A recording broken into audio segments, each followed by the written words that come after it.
Guys, welcome to SR institute. राज्य व्यवस्था में हम पढ़ रहे थे संवैधानिक विकास का इतिहास, जिसके तहत हमने पिछली कक्षा में पढ़े थे। जो पिछला मेरा वीडियो आया था उसमें हमने 1498 से जब वास्को डी गामा भारत आया, उसके बाद पुर्तगाली व्यापार करने के लिए आया, डच आए, फ्रांसीसी और ब्रिटिश आए, उनके बीच वर्चस्व की जंग हुई। फिर उसके बाद प्लासी का युद्ध और बक्सर का युद्ध हुआ। वहां तक हमने पूरा अच्छे से पढ़ लिया था, अच्छे से एक एक पॉइंट को डिस्कस कर लिया था। उसी के आगे हम पढ़ रहे आज से ब्रिटिश शासन। देखिए, 1764 ईस्वी में बक्सर के युद्ध के बाद कंपनी की गतिविधियों को नियंत्रित करने के लिए ब्रिटिश संसद ने जब रेगुलेटिंग एक्ट 1773 ईस्वी में पारित किया, फिर वहीं से भारतीय संविधान का जो एक नींव पड़ी, वहीं से ही उसका विकास होना प्रारंभ हुआ और अंत में भारतीय संविधान एक जो कि विश्व का सबसे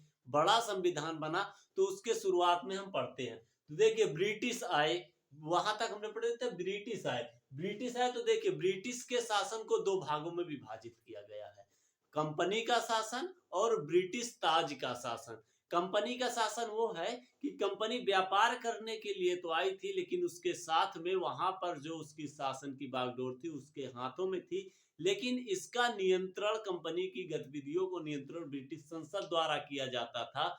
लेकिन 1857 की क्रांति में, जब 1857 की क्रांति हुई भारत में, सिपाही क्रांति, तो उसके बाद क्या हुआ कि ब्रिटिश संसद ने कंपनी के शासन को पूर्णतः समाप्त कर दिया और ब्रिटिश भारत के शासन की व्यवस्था को ताज ब्रिटिश संसद ने अपने हाथों में ले लिया।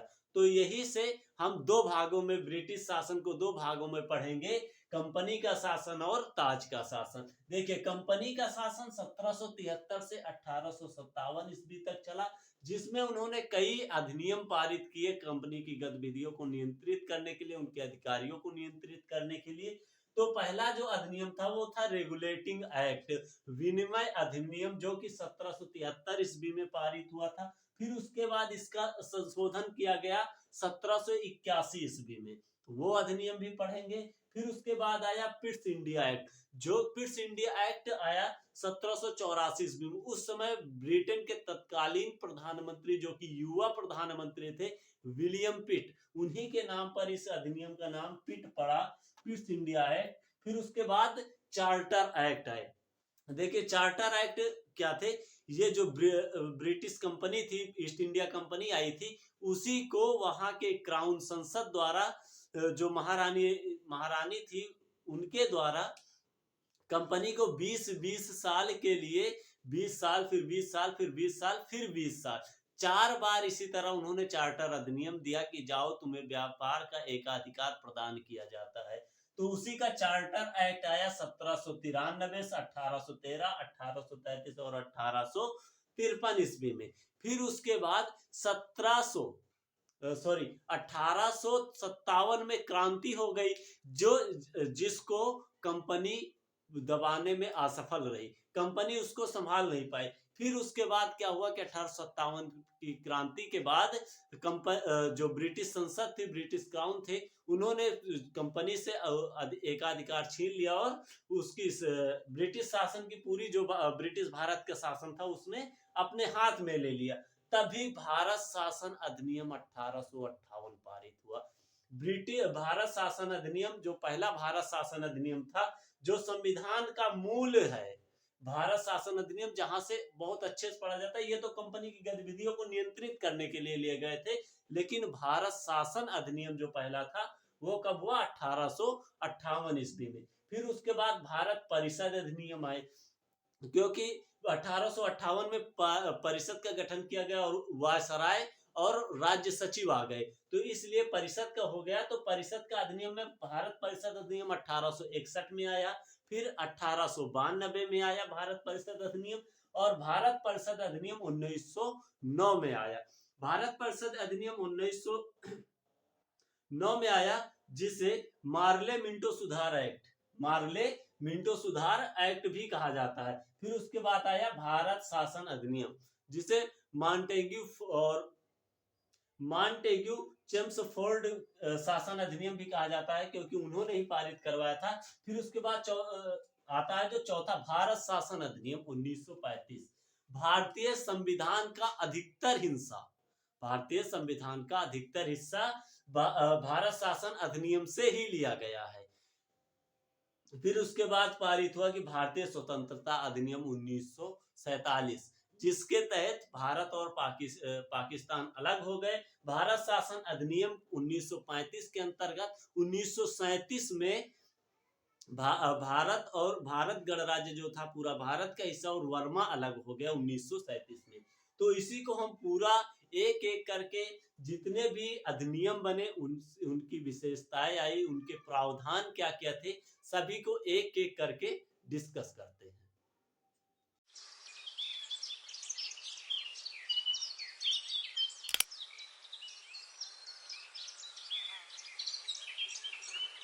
के शासन में पहला अधिनियम रेगुलेटिंग एक्ट था। रेगुलेटिंग एक्ट क्यों लाया गया? क्योंकि 1764 ईस्वी में बक्सर के युद्ध से अवध, बंगाल, बिहार, उड़ीसा और अवध की जो दीवानी थी, दीवानी और राजस्व मामले कंपनी के हाथों में आ गए। अब वहां पे देखिए, राजस्व मामले कंपनी के हाथों में आ जाने से कंपनी के अधिकारी जो थे वो भ्रष्टाचार से लिप्त हो गए। फिर उसके बाद क्या हुआ कि कंपनी दिवालिया हो उठी। 1770 ईस्वी तक कंपनी दिवालिया उठी और कंपनी ने ब्रिटिश संसद या ब्रिटिश सरकार से तकरीबन 1 मिलियन पाउंड उधार मांगा कि हमें ऋण दे दीजिए। तो इस तरह से जब देखा कि वहां पे तो सारी सुविधाएं मिल रही है, दीवानी और राजस्व मामले भी आ रहे हैं, फिर भी कंपनी घाटे में क्यों जा रही, उन्हीं की गतिविधियों को नियंत्रित करने के लिए 1773 ईस्वी में रेगुलेटिंग एक्ट पारित किया गया। तो रेगुलेटिंग एक्ट का जो मेन प्रावधान था उस बारे में हम बात कर रहे हैं। तो मेन प्रावधान प्रशासनिक दृष्टि से क्या था कि जो बंगाल का गवर्नर था उसे अब गवर्नर जनरल बोला जाने लगा। क्या बोला जाने लगा? गवर्नर को गवर्नर जनरल बोला जाने लगा। जो प्रथम गवर्नर, भारत का प्रथम गवर्नर जनरल कौन था? वो था Warren Hastings, Lord Warren Hastings. प्रथम गवर्नर जनरल कौन सा था? Lord Warren Hastings, Warren Hastings प्रथम गवर्नर जनरल। तो देखिए, गवर्नर जनरल जब बनाया गया तो उसकी सहायता के लिए 4 सदस्यीय कार्यकारी परिषद की स्थापना की गई। और जो देखिए प्रांत थे बंबई, जो आजकल का मुंबई है, बंबई और मद्रास का जो गवर्नर था उसे बंगाल के गवर्नर जनरल के अधीन किया गया। बंबई और मद्रास के गवर्नर को बंगाल के गवर्नर जनरल के अधीन किया गया। और न्यायिक कार्य इसमें जो और एक महत्वपूर्ण प्रावधान किया गया कि इसमें 1774 ईस्वी में सर्वोच्च न्यायालय की स्थापना की गई, जो कि कलकत्ता में हुई। कलकत्ता में सर्वोच्च न्यायालय की स्थापना हुई और इसमें एक मुख्य न्यायाधीश और 3 अन्य न्यायाधीश थे। एक मुख्य न्यायाधीश,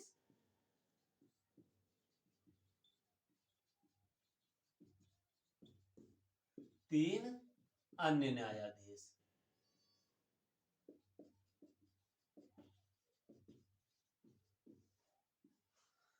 एक मुख्य न्यायाधीश और 3 अन्य न्यायाधीश।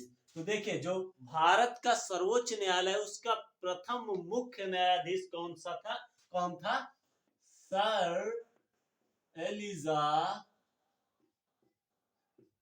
इम्पे। सर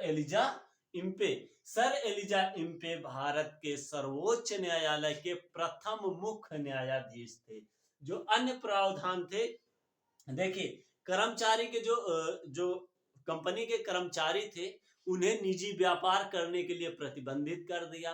उन्हें कोई उपहार लेना नहीं है, उन्हें कोई भी रिश्वत लेना नहीं है। इन सब चीजों के लिए संसद ने, जो ब्रिटिश संसद थी, उसने जो रेगुलेटिंग एक्ट पारित किया उसके तहत इन सब के लिए प्रतिबंध लगा दिया और कोर्ट ऑफ डायरेक्टर की स्थापना की। Court of director COD court of director की स्थापना की। इसका प्रमुख कार्य क्या था कि राजस्व और सैन्य संबंधी मामलों की जानकारी ब्रिटिश संसद को समय दर समय पहुंचाता रहे। रेगुलेटिंग एक्ट 1773 ईस्वी के कुछ दोषों को दूर करने के लिए 1781 ईस्वी में उसका संशोधन अधिनियम पारित किया गया, जिसमें प्रवर समिति के अध्यक्ष एडमंड बर्क ने अपने सुझाव दिए थे। इसमें कुछ प्रावधान निम्नलिखित थे। जो गवर्नर जनरल इन काउंसिल थी, गवर्नर जनरल इन काउंसिल थी, उसको सर्वोच्च न्यायालय की अधिकारिकता से मुक्त कर दिया गया और कलकत्ता के सभी निवासियों पर, कलकत्ता के जो भी निवासी थे उन पर सर्वोच्च न्यायालय का अधिकार क्षेत्र दे दिया गया और सर्वोच्च न्यायालय की शक्ति को सीमित करते हुए उसके राजस्व अधिकारिकता को समाप्त कर दिया गया। उच्च न्यायालय में यह नियम बना दिया गया कि जो भी हिंदू हैं उन्हें को जो भी उनसे रिलेटेड केस आएंगे वो हिंदू विधि से सॉल्व किए जाएंगे और जो मुस्लिम होंगे उनके जो केस आएंगे वो मुस्लिम विधि से सॉल्व किए जाएंगे। और इस प्रकार जो कलकत्ता का न्यायालय था उसको कलकत्ता की सरकार को बंगाल, उड़ीसा और बिहार के क्षेत्र में भी कानून बनाने का अधिकार दे दिया गया। इंडिया एक्ट, जिसे ब्रिटेन के तत्कालीन प्रधानमंत्री जो कि युवा प्रधानमंत्री थे विलियम पिट ने इसे पारित करवाया। कब? 1784 ईस्वी में। इसका मेन मकसद क्या था पिट्स इंडिया एक्ट का कि 1773 ईस्वी के रेगुलेटिंग एक्ट के जो दोष थे, इरर्स थे, उनको रिमूव करने के लिए ये अधिनियम लाया गया। तो ये अधिनियम में एक और महत्वपूर्ण क्या हुआ कि इसमें बोर्ड ऑफ कंट्रोल की स्थापना की गई, नियंत्रक मंडल की स्थापना की गई कंपनी की गतिविधियों को नियंत्रण करने के लिए। जो बोर्ड ऑफ कंट्रोल था उसमें 6 मेंबर होते थे। एक मेंबर जो स्टेट हेड होता था, बोर्ड प्रेसिडेंट, और एक मेंबर होता था चांसलर ऑफ एक्सचेकर और 4 मेंबर होते प्रीवी काउंसिल से। प्रीवी काउंसिल से 4 मेंबर होते थे। और दूसरा था क्या था, दूसरा जो बॉडी थी वो COD थी, माने कोर्ट ऑफ डायरेक्टर। ये कोर्ट ऑफ डायरेक्टर केवल अब कॉमर्शियल जो राजस्व संबंधी मामले थे उन्हीं का निरीक्षण करती थी। जो बोर्ड ऑफ डायरेक्टर थे वो सैन्य और सिविल मामले देखती थी। अब गवर्नर जनरल, देखिए पिट्स इंडिया एक्ट में एक ही बदलाव जो मेन था वो गवर्नर जनरल जो था उसमें उसके अधिकार क्षेत्र में कुछ बदलाव की गए। जो बदलाव ये निम्नलिखित थे कि गवर्नर जनरल जो था, गवर्नर जनरल को वीटो पावर दे दिया गया और दूसरा गवर्नर जनरल की परिषद में 1773 के रेगुलेटिंग एक्ट में 4 सदस्य होते थे। अब इन सदस्यों की संख्या घटाकर 3 कर दी गई और 3 में से जो एक सदस्य होता था वो ब्रिटिश सेना का कमांडर इन चीफ होता था। और अगला जो गवर्नर जनरल की अधिकार क्षेत्र में बदलाव किया गया वो यह था कि शासन का अनुपालन ना होने पर जो प्रांतीय सरकार थी जैसे बिहार, उड़ीसा, बंगाल, बॉम्बे, मद्रास, इन सबको वो क्या कर सकता था, बर्खास्त कर सकता था अगर शासन का अनुपालन नहीं हो रहा था। और दूसरा जो ये था कि जो कंपनी का क्षेत्र था जहां पर कंपनी अपना शासन कर रही थी, फर्स्ट टाइम ब्रिटिश आधिपत्य का क्षेत्र कहलाया। पिट्स इंडिया एक्ट के बाद 1786 ईस्वी का अधिनियम आया जिसे विलियम पिट ने इसे भी पारित करवाया था। इसका मेन मकसद था कि लॉर्ड कॉर्नवालिस को गवर्नर जनरल के पद के लिए मनाना था, क्योंकि गवर्नर जनरल का पद जो वारेन हेस्टिंग्स थे उनका पद खाली हो गया था और उसके स्थान पर एक नया गवर्नर जनरल चाहिए था, जिसके लिए लॉर्ड कॉर्नवालिस को चुना गया। और लॉर्ड कॉर्नवालिस की कुछ शर्तें थी जिसके लिए उन्हें मनाने के लिए पिट्स इंडिया एक्ट में संशोधन किया गया और उसके स्थान पर 1786 ईस्वी का अधिनियम आया। 1786 ईस्वी के अधिनियम की कुछ प्रमुख प्रावधान ये थे कि मुख्य सेनापति की शक्तियां गवर्नर जनरल को दी जाएं और गवर्नर जनरल को पार्षद के निर्णय को लागू या रद्द करने का अधिकार दिया गया। तथा एक और जो था कि commander in chief governor general और पार्षदों को नियुक्त करने के लिए जो कोर्ट ऑफ डायरेक्टर की स्थापना की गई थी उसको उसका निर्णय अनिवार्य किया गया, उसको मान्यता दी गई कि जब भी governor general, commander in chief और पार्षदों का नियुक्ति किया जाएगा उससे सलाह मशवरा लिया जाए। चार्टर कोई एक लिखित दस्तावेज होता है जो संप्रभु राष्ट्र या देश को शासन व्यवस्था चलाने के लिए एक विशेषाधिकार दिया जाता है। चार्टर अधिनियम ब्रिटिश क्राउन द्वारा कंपनी की गतिविधियों को नियंत्रित करने के लिए, प्रशासन को नियंत्रित करने के लिए और व्यापारिक एकाधिकार को बनाए रखने के लिए 20 वर्षों के लिए उसके जो एकाधिकार था उसको बढ़ा दिया। इसके लिए ब्रिटिश क्राउन ने कंपनी के लिए 4 चार्टर अधिनियम पारित किए। 1793 ईस्वी में, दूसरा 1813 ईस्वी में, तीसरा 1833 ईस्वी में और चौथा 1853 ईस्वी में। देखिए चार्टर अधिनियम कितने पारित हुए? 4 चार्टर अधिनियम। पहला चार्टर अधिनियम 1793, दूसरा 1813, तीसरा 1833 और चौथा 1854। हम इन सभी को चार्टर अधिनियम को पढ़ते हैं। सबसे पहले 1793 का चार्टर अधिनियम। देखिए चार्टर अधिनियम का मेन मकसद यही था कि कंपनी के जो व्यापारिक एकाधिकार था उसको 20 वर्षों के लिए बढ़ा देना था ब्रिटिश क्राउन द्वारा। और इसके प्रमुख प्रावधान क्या थे? जो 1793 ईस्वी का चार्टर अधिनियम था उसका प्रमुख प्रावधान ये था कि जो प्रशासन की नींव थी, जिससे प्रशासन चलाया जा रहा था, उसका जो मेन प्रशासन की नींव थी वो क्या था कि जो प्रशासन प्रावधान थे वो लिखित होना चाहिए। क्या? लिखित विधियों द्वारा ही प्रशासन की नींव रखी जाएगी। और जो गवर्नर जनरल की नियुक्ति की जाती थी, यानी गवर्नर जनरल को नियुक्ति करने के लिए जो वहां के गवर्नर थे, प्रांतीय गवर्नर थे, कमांडर इन चीफ, व शाही मंजूरी अनिवार्य कर दिया गया कि जब तक इनसे सलाह नहीं लिया जाएगा, किसी भी गवर्नर जनरल को नियुक्ति करने से पहले वहां के गवर्नर, कमांडर इन चीफ और शाही मंजूरी अनिवार्य कर दी गई। दूसरा प्रावधान ये था, अगला प्रावधान, कि कानून या विनियमों की व्याख्या जो है वो न्यायालय करेगा। कानूनों की व्याख्या जो करेगा वो न्यायालय करेगा। और कंपनी का जो लाभांश था उसको 10% बढ़ा दिया गया कि जो कंपनी थी, जो कंपनी लाभ प्राप्त कर रही थी, उसका 10% वो ले सकती है। जो राजस्व प्रशासन और अगला इसमें प्रावधान हो कि राजस्व प्रशासन और न्यायिक कार्य को अलग अलग कर दिया गया। चार्टर अधिनियम 1813 ईस्वी में को पारित कर कंपनी के एकाधिकार को 20 वर्षों के लिए नवीनीकृत कर दिया गया। 1813 ईस्वी के चार्टर अधिनियम के प्रमुख प्रावधान ये थे कि ब्रिटिश संप्रभुता पुनः स्थापित किया गया भारत में। और इसमें जो कंपनी का चाय, अफीम एवं चीन के साथ व्यापार, चाय, अफीम एवं चीन के साथ व्यापार को छोड़कर जो कंपनी का अन्य चीजों का व्यापार था उसके एकाधिकार को भंग कर दिया गया, यानी समाप्त कर दिया गया। और पहली बार ईसाई मिशनरियों को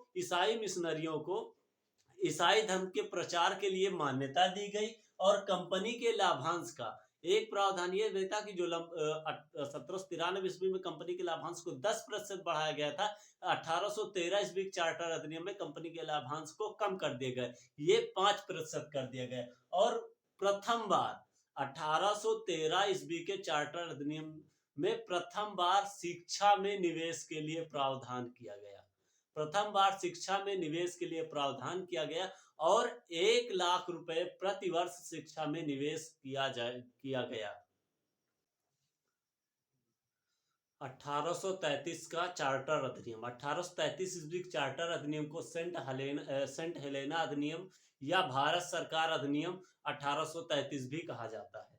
देखिए 1833 ईस्वी का चार्टर अधिनियम भारत में ब्रिटिश साम्राज्य का इससे काफी विस्तार हुआ और औद्योगिकरण के बढ़ते हुए मशीनीकरण युग के कारण मजदूर आंदोलन का भी विकास हुआ और